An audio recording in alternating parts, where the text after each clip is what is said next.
you can level up your storytelling skills very quickly. Really just adopt a few of my strategies that I teach, and people will instantly recognize you as better than most, because most are not very good. The other really great thing about a terrible storyteller is you get to watch their mistakes and recognize what they're doing wrong, and either avoid those mistakes entirely or flip those mistakes. When I hear a bad story told, I often think there's lessons there that I can learn, even if the story is sort of, ruining my day. Welcome to the Learn It All podcast, the show for today's leaders who want to get ahead and stay ahead, because we believe great leaders aren't born or made, they are always in the making. I'm your host, Damon Lembi, 3-time best-selling author and CEO of Learn It, a live learning platform that has helped upskill over 2 million people. Joining me today is Matthew Dix. Now, Matthew is an award-winning storyteller, elementary school teacher, and best-selling author of Storyworthy and Storytellers. He's also a 9-time Moth Grand Slam champion, and he's taught storytelling workshops and keynotes to teams all across the world, including Microsoft, Google, and even Slack. Matthew helps people take real-life moments and turn them into powerful stories that help connect, inspire, and build real results. I'm a big believer that storytelling is one of the most overlooked and most important skills out there if you really, truly want to be a great leader. And it's such a treat for me to have Matthew on the show today to share his wisdom with our audience around storytelling. We're going to cover a lot of ground in our conversation today, and we're going to talk about things like what are the 3 main elements every great story needs, why storytelling can get you more credibility than any data on a spreadsheet ever will, and how Matthew's homework for life helps you slow down and capture the meaning in those everyday ordinary moments, and you will realize that your life is filled with great stories worth telling. When did you realize that storytelling, being a great storyteller, could be a game changer for business leaders? Well, I didn't realize it, to be honest with you. I had a client who was really just a guy who came to a benefit that I was performing at. I was drinking fruit punch in the back later on, after the event was done. His name was Boris, and he was a local business owner. He owned some factories here in Connecticut. And he said to me, I want you to help me, tell better stories. Do the thing that you just did on stage for me in my business. And I told Boris, I don't really do that. I said, I just make people laugh and cry by telling some true stories from my life. And he said, no, you can help me. And I didn't believe him. But I do have a policy of saying yes to everything. I believe we should walk through the door, see what's on the other side, and then decide whether it's a yes or a no. And so I said, I'll have lunch with you and we can talk about it. But honestly, about 10 minutes into that conversation, I started to quickly understand that it wouldn't be hard to help him tell better stories for his business and, as a leader and those kinds of things. But it was never anything I saw until clients began showing me how my techniques and my skills might be applicable to the work they do. And the story about Boris, I believe, is like chapter 1 or chapter 2 in your book. What really makes a story work? A lot of things, but essentially you want your story to be memorable. If you're telling a story, it means people are able to retell that story later on. They'll be thinking about you later on. And that's the best thing in business, is to have someone telling your story at their dinner party the next night. And so ultimately, you have to be able to create an image in the mind of the audience, meaning you actually have to sort of craft a scene of some kind. And then ideally, you want to touch their mind and their heart, meaning you want them to think something and feel something in the course of the story. So you get those 3 things together, image, mind, and heart, then you really have people thinking about you, believing in you, changing their mind about you. All of those things come through those 3 elements. And we talked a little bit about Boris there, but in general, what led you to get into this work when it comes to storytelling? Well, I started telling stories on stages just for myself. I was sort of telling stories all my life without recognizing that I had some skill behind it. I was a kid who was underappreciated and sort of not noticed. Growing up, I had parents who sort of took parenting very lightly. And so I discovered that the way to get adults to recognize me was to tell stories. And the best stories I could tell to get anyone's attention really was to tell my failures, my embarrassments, and my shame. I realized right away that people don't want to hear the baseball game where you hit 3 home runs. They want to hear the story about the game where you struck out to sort of lose the championship. That's a more entertaining story. It's more connective. It's more relatable. And most importantly, it's vulnerable, meaning it requires courage to say that out loud. It doesn't take any courage to say nice things about yourself. So when I hear business people or politicians speaking highly of themselves, I always think, oh, what's wrong with you? Like, why are you so broken inside that you need to say such positive things about yourself? So as a kid, I quickly realized that that is a demonstration of courage. It drew people to me. And so, I spent a lot of my life doing that. When I became an elementary school teacher, I essentially teach through story. I tell kids stories all day long, get them to believe in me, get them into buying into the education and the teaching that I'm offering them. And that gets them on board and allows me to be successful. So, I've been doing it for a very long time. Formally, I went to the Moth, this storytelling organization that allows people to take a stage and tell a true story live without notes in a competitive format. I went there in 2011, sort of on the urging of my friends who said, you've had a terrible life. You're full of great stories. Go and tell them. And again, because I say yes to everything, I thought I was going to tell one story, check it off the list and then never do it again. And ultimately, I'm at the Moth twice a month still now, even though they don't actually pay me for my performance, because I love that environment. I love the people there, and I love telling stories. Well, one story you're not telling is I have a bunch of people who work for me who are writers and producers, and they all know you. And you're a legend at Moth. I don't you have over like 60 wins? I have 61 victories and 9 Grand Slam championships. I'm a competitive, awful human being who likes telling stories and wants the people around him to tell better stories, but wants to tell slightly better stories than everyone around him. So yes, I do like to go and I like to compete. Honestly, it's huge for a person like me. There's oftentimes people who say, we shouldn't be judging stories at a place like the Moth. That's, sort of a violation of art.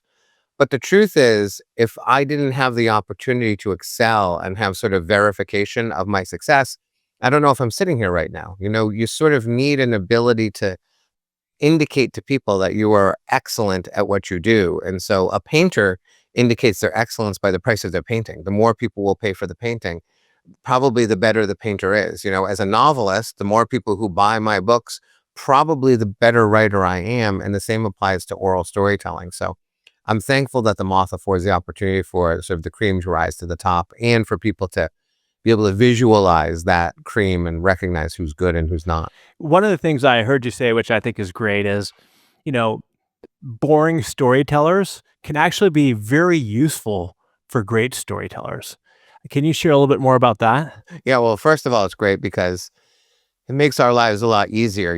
Most of the stories told in the world are not told very well. So you can level up your storytelling skills very quickly, really just adopt a few of my strategies that I teach, and people will instantly recognize you as better than most because most are not very good.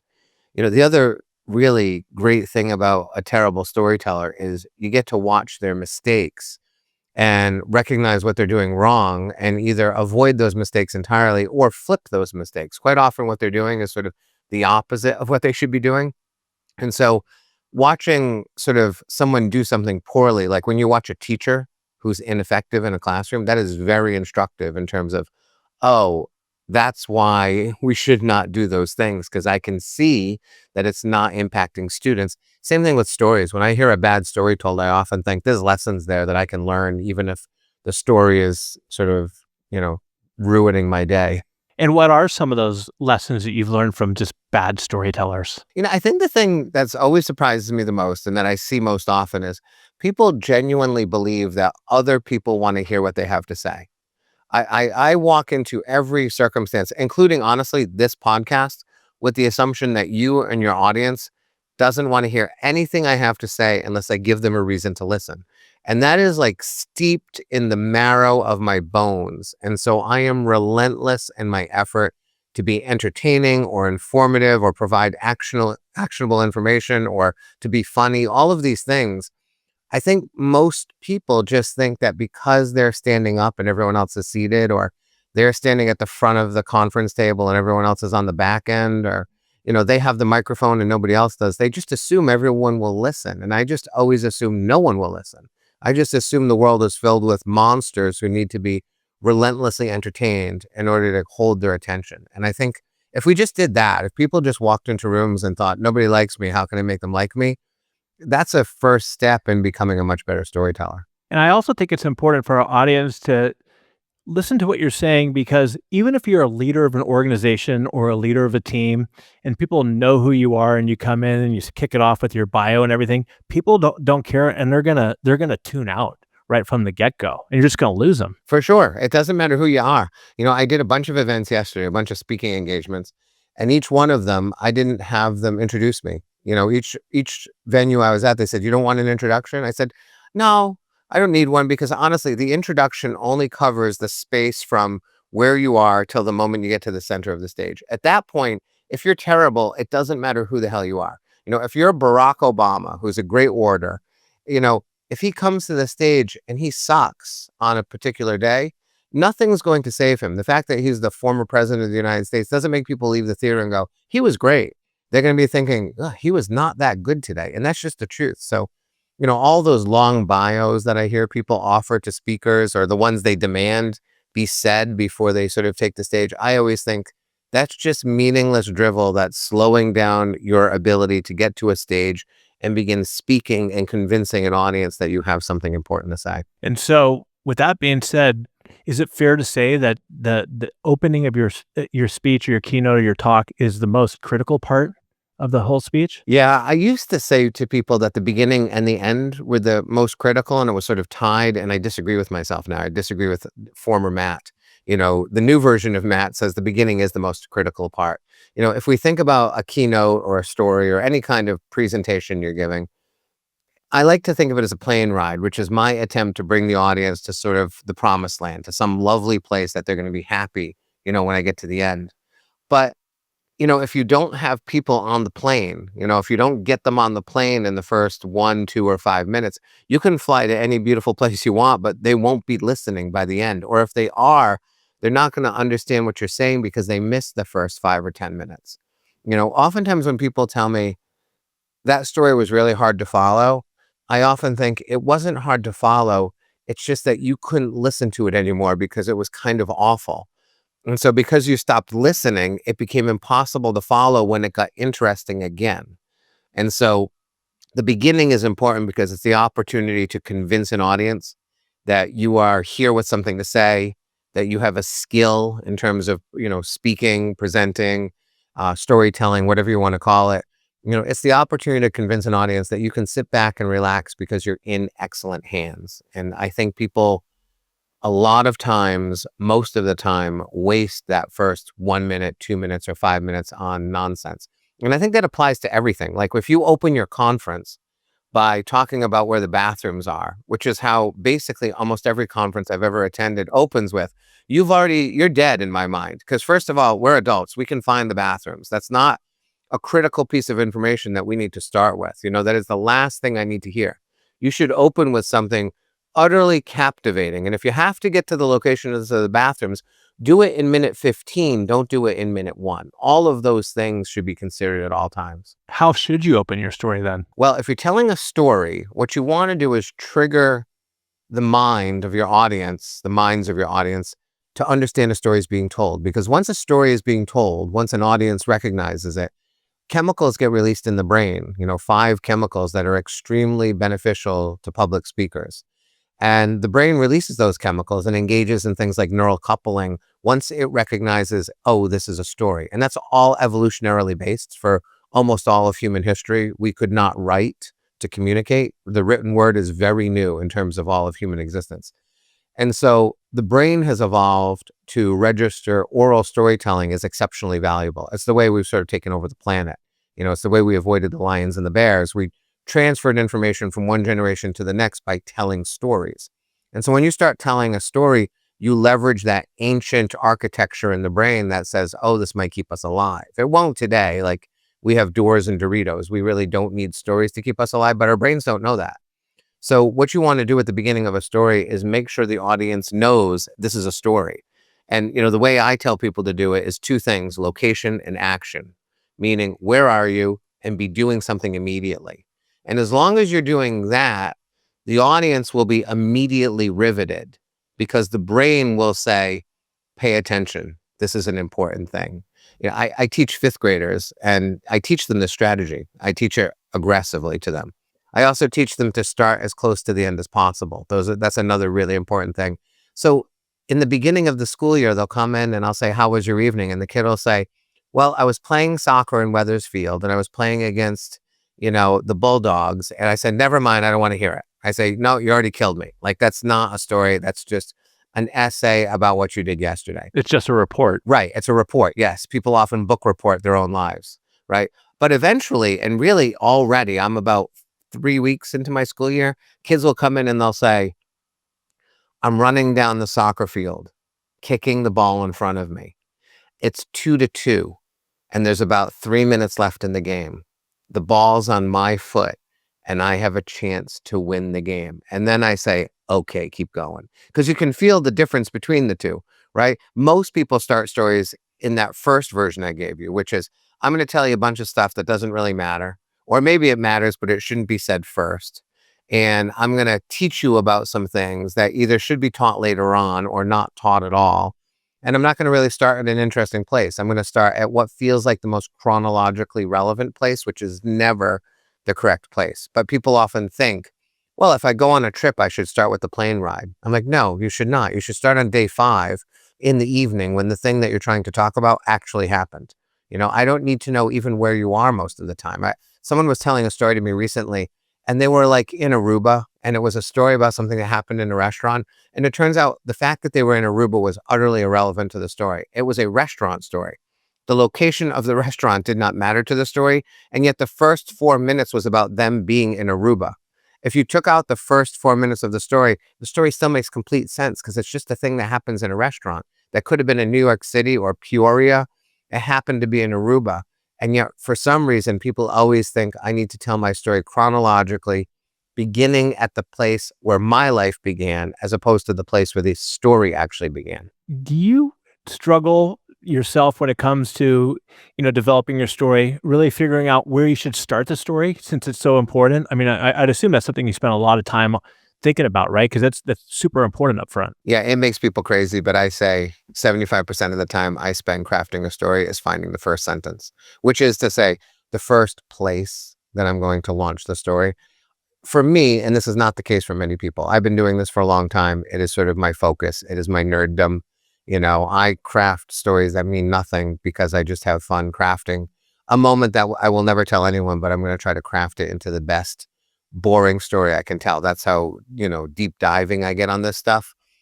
But for me, once I have a beginning, it's like opening the door and everything falls into place. It does not work that way for most people, but for me, it does. And I do think that when people tell me their stories in a coaching environment, the number one change I make all the time is where they began the story. They always start the story too early in a place that is not that interesting. And they often start with exposition. They're going to teach me something rather than tell me something. And so probably 90% of the stories I hear, I change the location of where that story starts. And once you can do that, once you lock that in, it really changes everything. The parents call me all the time, like in a month into school, and they'll say, you turned my child into a storyteller overnight. And literally all they're doing is starting with location and action and choosing a better place to begin the story. All the rest of it's still a mess, like a 10-year-old would normally tell. But their brain just registers, this is a story, and it feels engaging because it began in the right place. And I love when you're telling that soccer story because I just felt like I was there and it was happening, and it's such a wonderful way to get these kids going on it. But when you walk into a room and you're meeting with a senior executive for the first time, what is the most common pushback they get from you? I mean, we work with a lot of pharmaceutical companies, scientists, and they just feel like they have to be sharing the science behind everything, which bores people like me to death most of the time. The problem is everyone wants to tell you the how, and what customers want to hear or clients want to hear is the what and the why. The client wants to know what you have to offer and why is it important to me. But if you've spent 2 years building something, or you're a scientist who spent 10 years developing a cure, what you really want to talk about is how we did this, because it's miraculous in your mind, and it is miraculous in general, but we don't sell hows. Hows get talked about eventually, and it's usually when some regulator or some odds ombudsman, or someone comes in who has to like sort of like make sure that the medicine is real, right? But the client doesn't need to know that. The customer doesn't want that. They want to know, what is it and why do I need it? And the problem with executives is they're obsessed with the how, especially those technical people, scientists and people like that. You know, I want to say how it came about. And I always say, when Steve Jobs took the stage in 2007 and introduced the iPhone for the first time, he never cracked it open and said, check out what's going on inside. He said, this is the thing, here's what it does, and here's why you need it, right? The how came much later, like 3 hours into the presentation. Steve was long gone at that point, and there was a bunch of nerds on the stage talking about microprocessors, but nobody was watching at that point, except for the nerds who care about microprocessors, which is a very small number of people, right? So that's oftentimes the pushback. The other thing I get from people is they want to tell a story, and yet they don't really want to tell a story. They say, I want to do some storytelling. And I say, great, well, let's open your keynote with a story. And then they'll say, well, I can't just start telling a story. And I said, no, actually you can. It's a really great way to begin. They go, well, should I tell them I'm going to tell you a story? And I said, no, because that will be evident as soon as you begin speaking. You don't need that sentence. Because if you say, I'm standing in a conference room when someone bursts in the door, we know you're telling a story. You don't need to tell us that is a story, right? And they say, well, it feels weird to just get on stage and tell a story. I said, yeah, it does, because you've never done it before. Underwear felt weird too the first time you put it on, right? Everything is weird the first time you do it. And oftentimes I have to really push people into actually telling stories and opening with stories and closing with stories, because they don't do it normally and it just feels odd to them. And also, I've in my research on you, you talk a lot about using personal examples and not even tying in the product or the service until the very end. Can you share a little bit about that? Because one thing that I can't stand is being on the other side, or somebody's trying to sell me something and they just dump a slide deck in front of you and it just puts you to sleep, 3 minutes into it. We don't really buy, I think, products as much as we buy sort of the person selling the product. There's a big difference between someone who comes in and says, here's the thing I'm selling and here's why you need it, versus, hi, my name is this person, and I'm going to relate to you as a human being. And I'm going to invite you to share a little bit of your life, and I'm going to share a little bit of my life.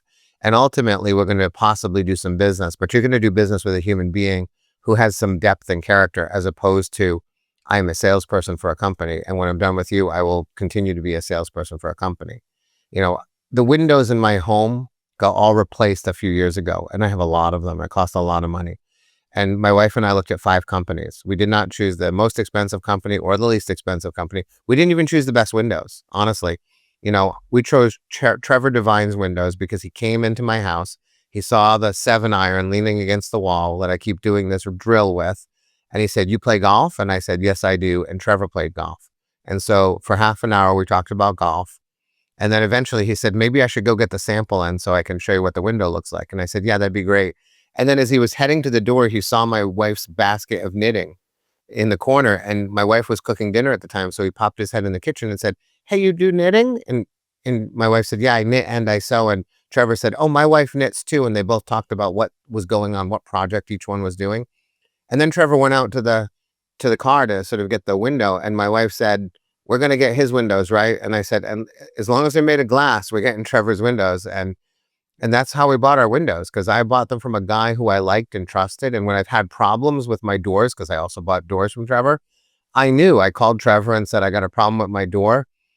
Can we get someone to come out? And without even returning my phone call, Trevor just showed up at my house, fixed the door, and left a little note that said, all set, Matt. I knew I was doing business with a person I wanted to do business with. So I wasn't so interested in the quality of the window as much as I was interested in the quality of the person.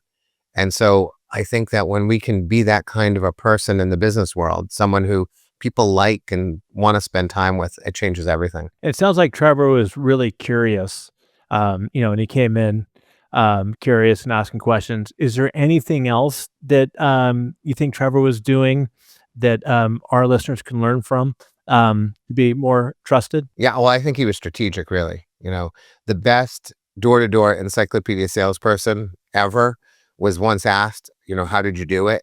And he said, every sale was done in the first 20 seconds I entered the room. I came into the living room. I scanned the room to find something in that room that indicated who these people were. And I found a way to relate to that thing so that we could have a conversation outside encyclopedias, so that by the time I actually got to the product, they already liked me, trusted me, and believed in me. So what we want to do is listen to what people have to say and respond appropriately. The problem people often have when they're thinking about sort of the story that they're going to respond with, they often engage in content matching, which is, you know, I tell you a story about struggling on the golf course, and then you tell me a story about struggling on the golf course. That's not really a great demonstration of empathy. It really is just a parroting of of content. You said golf, so I'll say golf. Right, and one-upping, exactly, yeah. So what we wanna do is if I tell Trevor, I don't remember exactly what story he told me, but if I sit down and I tell Trevor, "The 7 iron's over there because I cannot get my inside out swing correctly, so I'm working on this ridiculous drill for months trying to make it happen naturally, and I can't quite seem to get it." Trevor didn't respond with his golfing struggle. He responded with some other struggle. I think it was a parenting struggle he was having. And it was basically like, I got a little kid right now, and we can't get our little kid to do the thing we need him to do. And I feel at wit's end. I feel like this is just never going to happen. And I know it will, but I kind of feel like right now it's never going to happen, which is Trevor's way of saying, I understand what it's like to want to reach a goal or change something significant in your life and yet not being able to do it and feeling like it might never happen. So that was empathy. I wasn't listening to the content. I was listening to what was lying underneath the content, the understory, the message or the theme or the meaning behind my story. And when we respond that way, people feel like we're really good listeners and that we're connecting. It makes people think like, oh, he gets me. And we want to do business with people who say, oh, he gets me. And the same goes for leaders of teams. People want to feel like that their leaders get them, and that they're connected with them. And it also sounds like in that story that Trevor is being a little vulnerable. He's like, this is something I'm struggling with and something I got to get done. Now, switching gears a little bit though, Matt, we've got a lot of sales reps who watch this show, and their close rate is probably 25%. Let's talk about, for a while there, you had a close rate in one of your businesses at about 100%. Yes. Well, it's true. And it's still very high. I was a wedding DJ. I still am technically a wedding DJ. Which is awesome, by the way. Yeah. Thank you. I did it for 30 years, and I'll still occasionally do a wedding if, someone's sister comes along and says, you did my sister's wedding, will you do mine?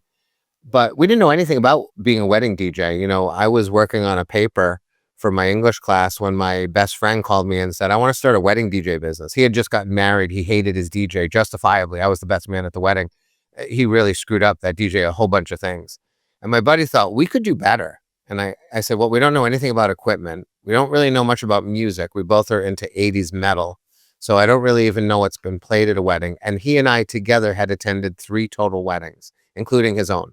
So we weren't really knowledgeable about the business, but I said, what the hell, say yes, walk through the door and see if the other side looks good. And so we started meeting with clients in their homes. That's how it began. It was in 1997.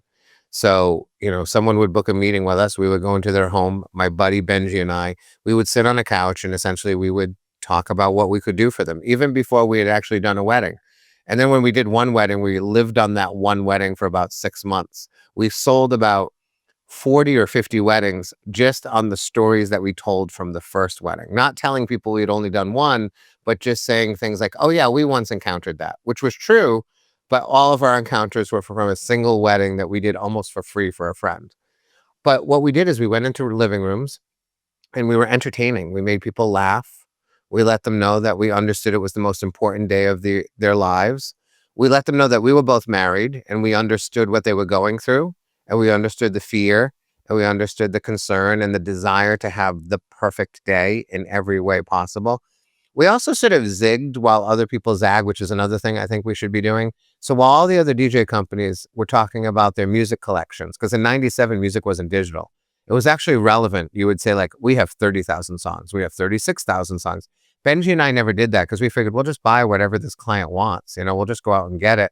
So instead we said, listen, we'll have all the music you want. That's irrelevant. What you really want is 2 guys at your wedding, watching your wedding. So sort of, if Aunt Phyllis doesn't have a place setting because somehow you left her off the place setting, we take care of that for you. And Aunt Phyllis doesn't even know that she was forgotten at the wedding. We make sure that is taken care of. If something is going wrong, if something is going bad, we're going to take care of it for you because you got two guys and the music's easy. So we're doing all the other things. And we just did that. We went in, told stories, made people laugh. And I think it's the first 106 clients who we met with all booked us. And it was eventually, we stopped booking at 100% when we stopped wanting clients. We would go into a house and go, oh, well, I don't want this wedding. And Benji and I would like physically lean back on the couch and stop selling. And sometimes we would still get the business. We'd walk out going, damn it, I do not want to work with that couple. But it was just a matter of going in and telling stories, making people laugh, making people trust us, and not pressuring them. We were super not pressure. Oftentimes we would say, you should interview other DJs. Here's a list of questions that you should ask them. We give them a list of 12 questions so we could always answer yes to that we knew other DJs would have a hard time. We said, here's a list of 12 questions that might help you search DJs in the future. Call us if you're interested. No pressure. We know it's a huge day. So often we would be halfway across the parking lot to the car in some apartment complex when the groom would be running out and going, come back in. We want to sign right now.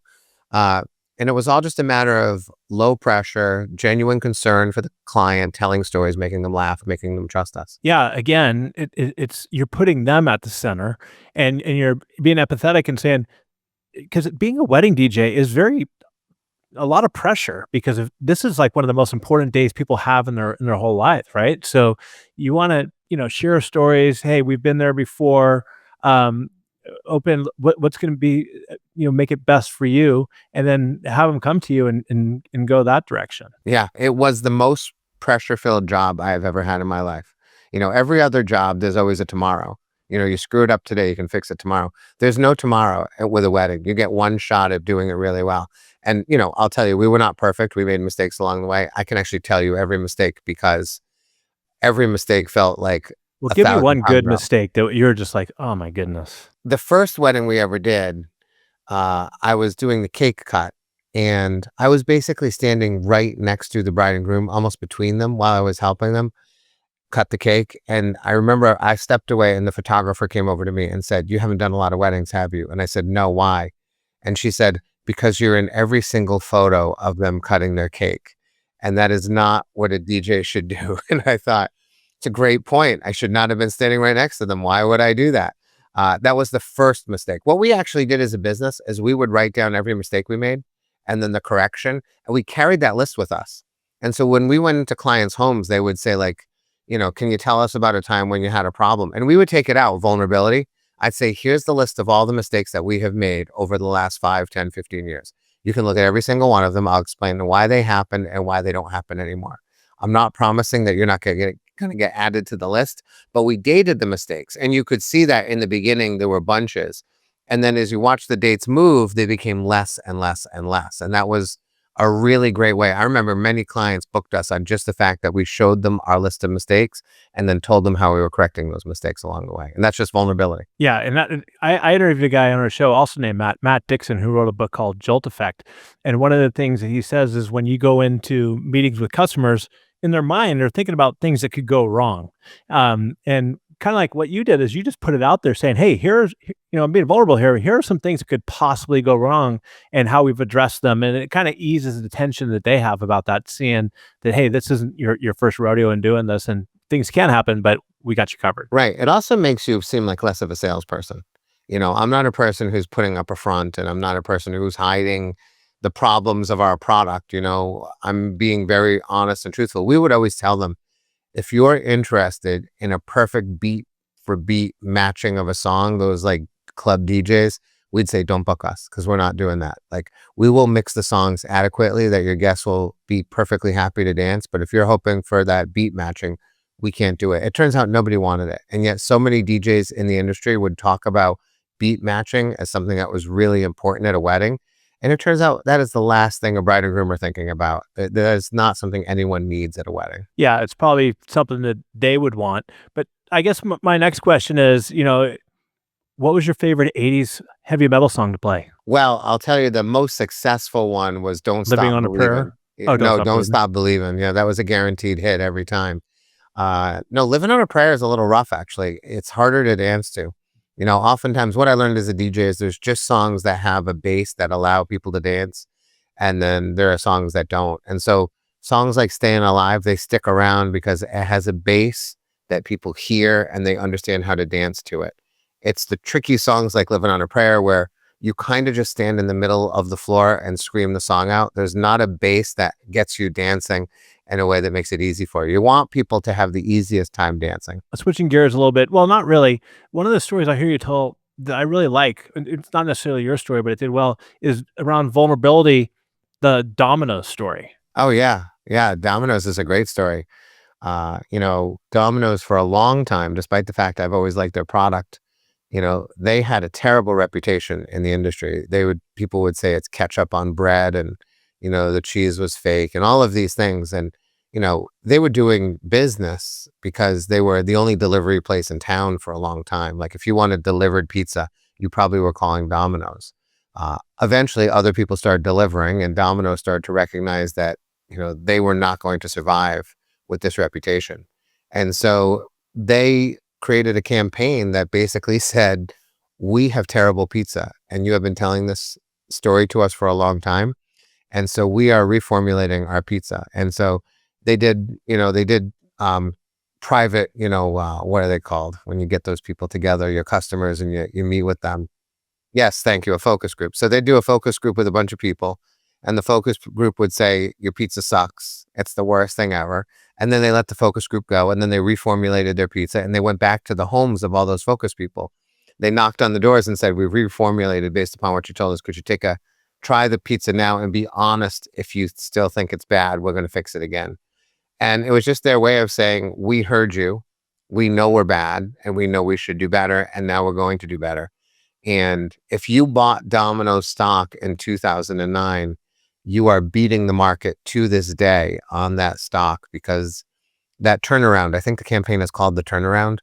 That turnaround was extraordinary. They also leaned into technology at that point too. So eventually you could sort of see your pizza being made online. You knew right where it was, when it was coming. They did a lot of other things, but it started with that idea that we actually have to have a product that people want. And I think it's also could be a great way, Matt, for crisis management. If something goes wrong, you get ahead of it and say, hey, look, this sucks. We know it. We're going to turn things around and come back to you, instead of people wondering what's going on. It is astounding how many times I watch a company make a mistake and then the mistake becomes irrelevant compared to the response that they have to the mistake. I just can't understand for the life of me why companies are incapable of simply saying, it is a terrible thing that we have made a mistake, but we have, and we know it's impacted you in a significant way. And we are going to work like hell to fix it and to rectify it in your eyes any way possible so that it never happens again. I wish I could give you the example that I just saw, but I just lost my mind recently. I was telling my wife, some company, I can't remember what it was, but some company made a mistake and then just sort of attempted to sweep it under the rug. And it was the sweeping under the rug that became the story so much larger than the actual mistake they made. It's the silliest thing that companies do because they're afraid to acknowledge that, they're comprised of human beings. I've got a situation where I know somebody at elementary school where the school's made a mistake with the staffing member there, and their communication is just making it worse every time something comes out. It's just escalating the problem, and people are like, what in the world's going on here? It's just really poor communication. Yeah. The weird thing about the bad communication is it often expands the problem beyond who would normally be impacted by it. So I watch companies make an error, and the only people who would be aware of the error are the people who are doing business with that company. But then because they respond so poorly to it, it actually makes that circle larger because now they're dealing with a story about a company that doesn't know how to communicate. And that's a story that non-customers are interested in now. Like I might not do business with that company, but now I'm interested in their terrible communication and how bad they are in terms of their customer service. It makes no sense. My wife has said you should go in the business of crisis management, like help them craft their communication. It doesn't sound that appealing to me. Except when they do it poorly. I like to tell people when they're wrong. And so I think I should be the post-crisis management company that tells people, why they failed and what they did. Well, there's a lot of those organizations that can definitely use those right now.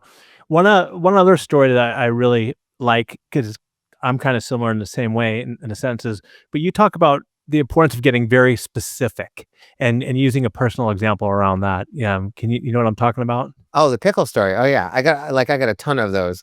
But pickles are good. You know, I hate mushrooms, so I'm just gonna use this example you're telling about my same thing around mushrooms. it won't work as well though. Here's why. I was working for Amazon. I think I can say the company name. It was a while ago. I was working with Amazon. It was a manager in their contracts department. He essentially was managing a bunch of attorneys. And Amazon at the time was sort of offshoring some of their work to other companies, their design and manufacturing of things. And so the attorneys who work for Amazon, they had to get really specific on their contracts. Basically, my friend Dave, the guy I was working with, said, if you don't tell a company to do it, they're just not going to do it. And I need to teach my attorneys that they have to be more specific than ever before. And so he had like a 90-minute meeting with them, and he knew he wanted to tell some stories. And so I asked Dave to come up with a story in his life where he was either overly specific or wished he had been overly specific. Dave couldn't come up with one. Dave's a little frustrating. He likes me to come in and just sort of like put a Band-Aid on his problem rather than him sort of becoming a better storyteller. And so we went back and forth a little bit. And then Dave finally said, well, what would you do? And I said, I honestly have like 11 stories we could choose from. But the one I'm thinking of right now, I told him, I hate pickles. Like, I really hate pickles. Like, I hate being in the room with a pickle. I hate people who like pickles. And my wife likes pickles. Like, it's just bad. But the problem with pickles, which are different than mushrooms, is pickles are arbitrarily placed on plates all the time without any warning. Literally yesterday, I was eating lunch with a client and I ordered a chicken Parmesan hoagie. And it came with pickles on the plate because I forgot to say, Oh, you're probably pissed. if I was, it's the only food item that just gets placed without any warning. And the other thing about pickles is as soon as you put it on the plate, it makes everything taste a little bit like pickle. They're like radioactive in that way. But mushrooms do that too. Everything I won't even eat the plate if there's a mushroom on it. I give it to my wife or my kids, and she says you're ridiculous. Well, at least you don't get mushrooms without warning though, right? Like they don't just arbitrarily place a mushroom on your plate. Whereas pickles, it happens all the time. So in that example, I told Dave, when I go into restaurants, almost always, it was weird it didn't happen yesterday, but almost always I say, if you're going to put pickle on the plate, please don't. And I say it with weird things like fish and chips. I'm like, if you're going to put a pickle on the plate, they're like, why with fish and chips? And I'm like, I'm just being careful. I'm being overly specific, right?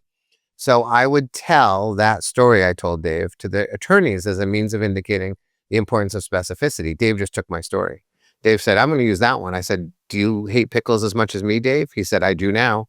And so he went and told that story to his attorneys. It went really well. The beauty of it that Dave didn't recognize at first is when we do that, when we tell a personal story, every time one of those attorneys gets an arbitrary pickle placed on the plate, the idea and the lesson that Dave is trying to drill into them gets reinforced. They probably tell Dave's story when they're having dinner with their friends when an arbitrary pickle is placed on the plate, which is, again, the best version of every story is someone else now gets to tell it for you. And so when we can put ourselves into the story, when we can, instead of content matching, instead of speaking legalese to legalese, we're talking pickles to legalese, right? We're not talking about the contracts. We're asking ourselves, what are we really trying to teach? We're teaching specificity. So how do we teach specificity?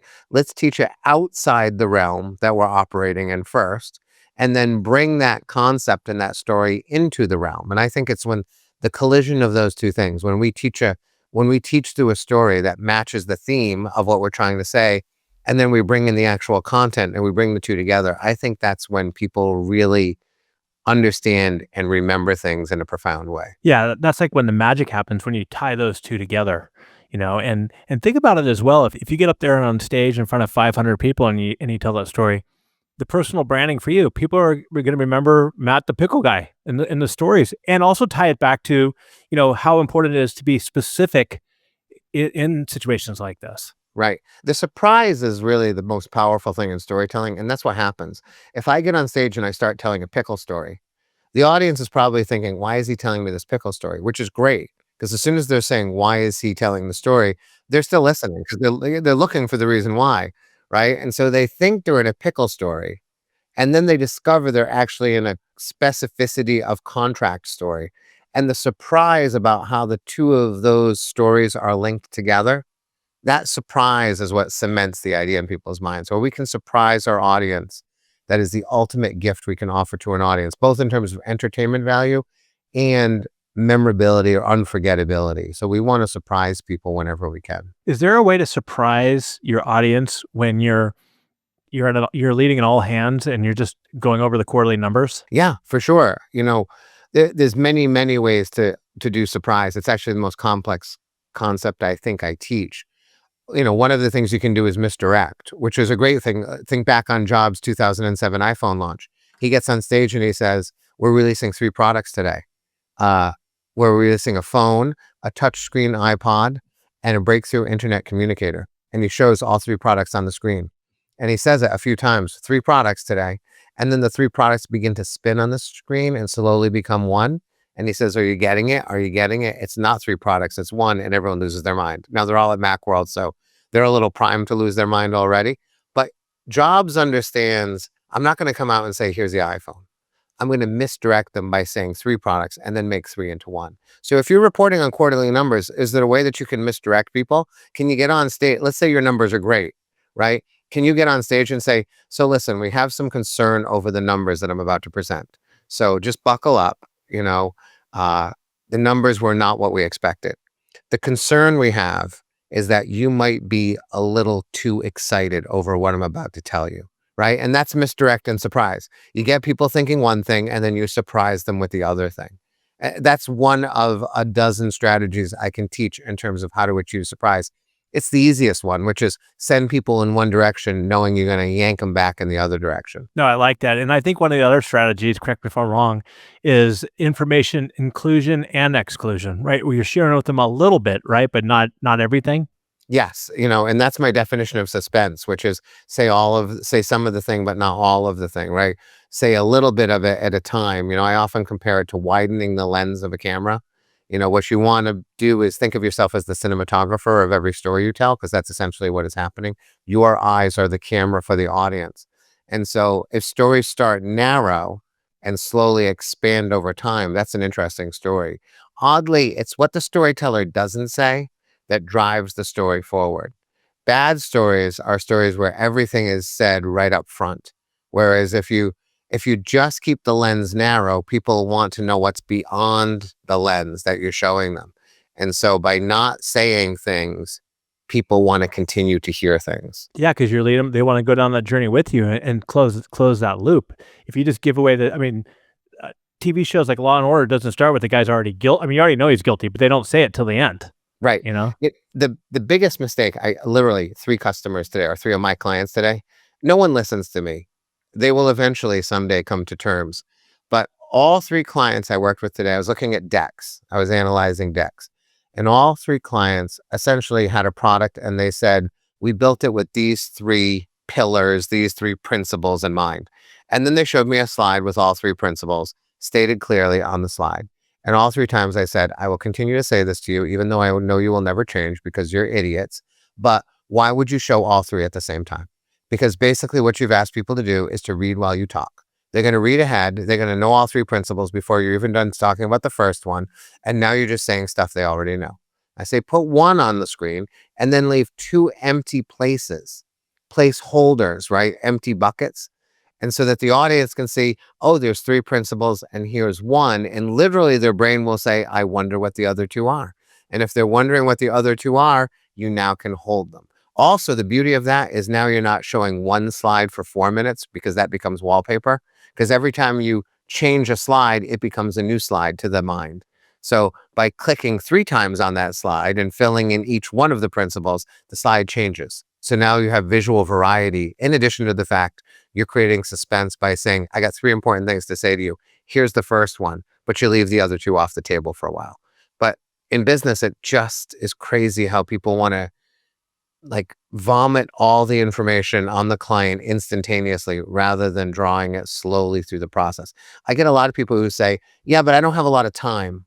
No one wants to give me as much time as I need." I say they don't want to give you enough time because you suck. Because the way that you speak is bad, right? People say, my manager only gives me 4 minutes to report. And I say, because your 4 minutes of reporting sucks, right? It's painful, right? If you're entertaining, people give you more time. If you walk into a room and you make people laugh, or you bring suspense into the room, or you surprise them in some way, or you create stakes that make them concerned or worried or excited, they'll give you all the time in the world. But if you walk in and you're providing a book report, that's why you're getting 4 minutes. Absolutely. I mean, now, Matt, there's so many different directions we can go with all this. We don't have time for that, but there's one area I want to cover before we go, which I think is super important, is can we just talk at the end here around what homework for life is? I could speak for 97 minutes on the topic, but Or in 15 brief, minutes in your TED Talk.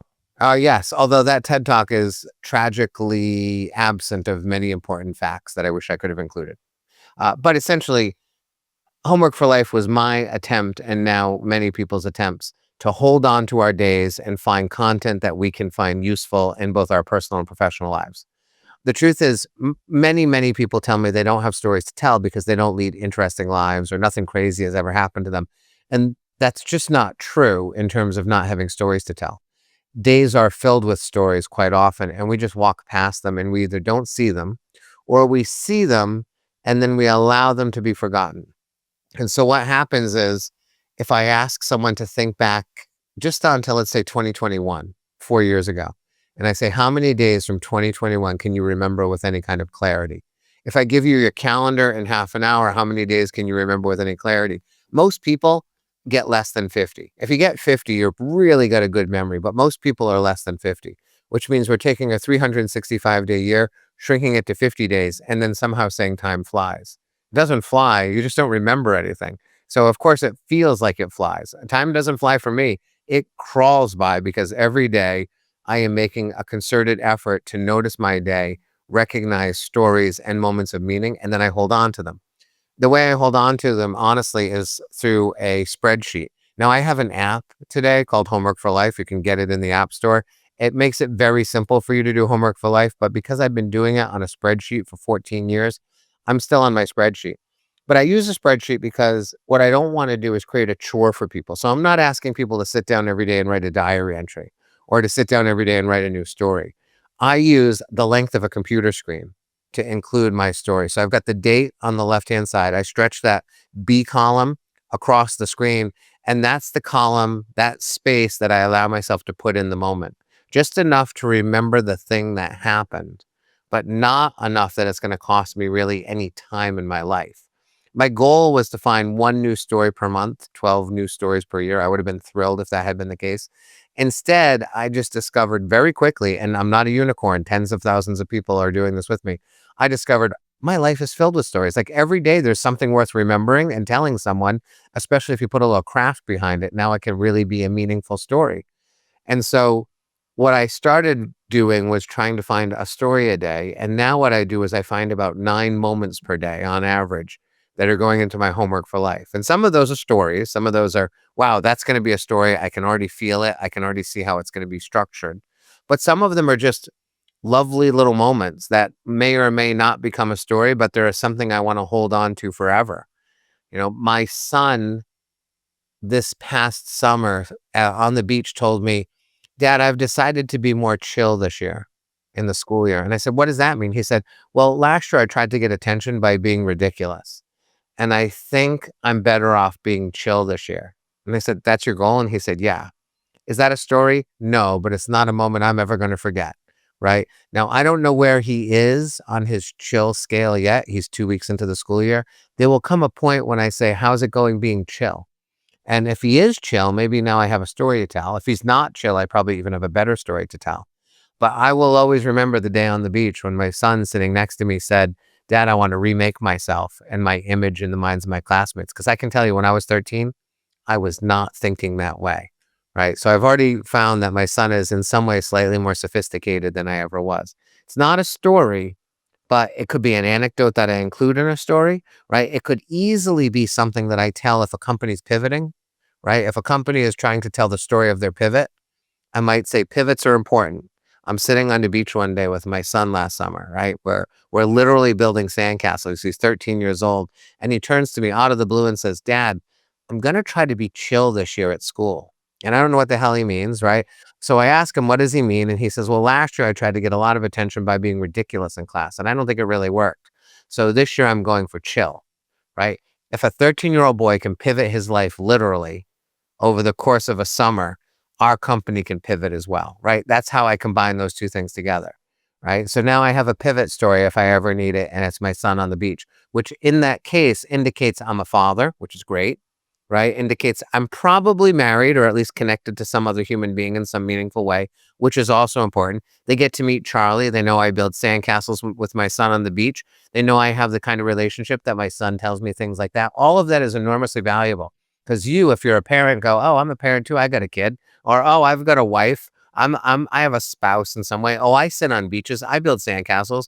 I have kids who say crazy things and profound things. All of that is really important too. So layering all of that storytelling in just by finding a moment that might not really constitute a true story, but something meaningful is critical. And Homework for Life lets you do that by just saying, if it touches you in your mind, if it touches you in your heart, don't judge it, write it down in your spreadsheet or in your app and hold on to it. You'll have the content you need when you need it. I mean, that's a masterclass on a lot of different things. And what you're saying right there too is relatable. Got one more question for you. You're retiring from teaching after 28 years.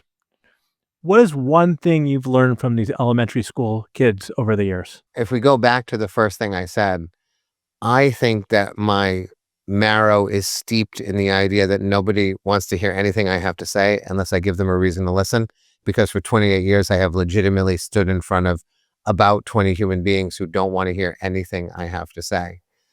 But the other thing I'll tell you is that what I've discovered is when I tell stories, kids, they talk about their lives in ways that they don't talk about their lives to other people. The first story I tell every single year to my students is how when I was at a Net Dig Year's birthday party as a 12-year-old, a pool party, I went off the diving board with a bathing suit that was a little too big and the drawstring wasn't tied. And so when I hit the water, I left my bathing suit behind. And so I ended up swimming in a pool naked around my classmates, which was a really terrible experience for me. And I tell kids that because they're 10 in 5th grade and life can be really awkward. So a couple years ago, I told that story and a father called me right after school and he was mad. He said, why are you telling my daughter stories about you swimming naked in pools when you were 12? And I said to him, I said, well, listen, your daughter is 10, which means she's probably going to have her first period this year or maybe next year. But a lot of my students, my female students, have their first period this year. And weirdly, even though I work almost exclusively with women, they will almost always come up to me and whisper in my ear, Mr. Dix, I just had my first period. And they do that because I have told them again and again, I understand what it's like to be embarrassed. I understand what it's like to feel ashamed. I understand what it's like to find yourself in an awkward position. I understand what it's like to sort of feel trapped and not know what to do. And so they come and they tell me, and they'll tell me they just had their first period. And I always say the same thing. I say, congratulations. I don't use the products you require. Go talk to Mrs. So-and-so. She's going to help you out. Right. So I told this father, I said, so listen, if your daughter has her first period at school this year, I can get her on the phone and you could speak to her instead of me. And he said, nope, you're good. I get it. But the kids have taught me that when we are willing to be vulnerable, when we're willing to tell those kinds of stories, people open up to you in really profound ways. And that is helpful both in my personal life and in my business life, because a lot of the clients I work with, they genuinely become my friends. And a lot of the clients I work with, sort of my wife will overhear a conversation I'm having. Like I'm meeting with a CEO of a very large company, a Fortune 100 company, and we're supposed to be talking about brand strategy. And, when the meeting ends, I come out of the office and she'll say, you spent half an hour talking to her about how to handle a situation involving her spouse. And I'll say, I know, isn't it crazy? But it's because at some point along the way, while I was coaching, I shared things about myself. I opened up a little bit and that afforded that person the opportunity to open up a little bit. And suddenly, yes, I'm a communication coach. I'm a branding coach. I'm a strategy coach, but also I'm just a human being who they trust, who they recognize as he might know something about dealing with this kind of a problem. He's been married 19 years. I bet he's encountered this before. Why don't I ask this trusted person for his advice as well? So a lot of my clients, the advice I end up giving them is unrelated to business. But I know that's because I tell stories in the same way when I tell stories to my students. They open up to me and tell me the things I need to hear so that I can help them be more successful and safer and happier in life. Well, I hope someday I get to be a client of yours. You know what I mean? I mean it, man. I love this. Matt, where can our listeners connect with you at? You can go to matthewdix.com, which is my website. You can also go to storyworthy.com if you're just looking for storytelling. That's a place where I have a free storytelling academy. You can get hours of free instruction there, lots of resources. I sell courses there as well. But that's a good place to start as well. But both of those places are great. In your books, both Storyworthy and Stories That Sell? Yeah, I have 2 nonfiction books on storytelling. Storyworthy, which is more of the personal side of storytelling, and Stories Sell, which is the more business side of storytelling. And then I have a book called Some Days Today, which is a book based upon creative productivity. So if you're looking to be a person who gets more done, it's the number one question I get in my life is how do you do all the things you do? Because being a teacher and a novelist and a consultant and a storyteller and a minister and a wedding DJ, people, and a husband and a bad golfer and a good father. I wrote that book to answer that question. How do you get all the things done that you get done in a day? Well, it's been amazing to have you. I can go on and on and on, and it's been great learning about you and this conversation today. So thank you very much. Listeners, go check out Matt's work. I'm going to go download the Homework for Life app because I've been tracking my stuff lately. Like I told you, Matt, I got 2 little kids and the 17-year-old dog. I don't want to lose any of those stories that are coming up these days. Yeah, now's the time to do it. You're right at the right time to start doing this thing. Absolutely. And until next time, everybody, I want you to stay curious, keep learning, and have a great day. Thank you. The biggest problem the biggest mistakes leaders make in storytelling is they start with the features and functions and then back into why, you might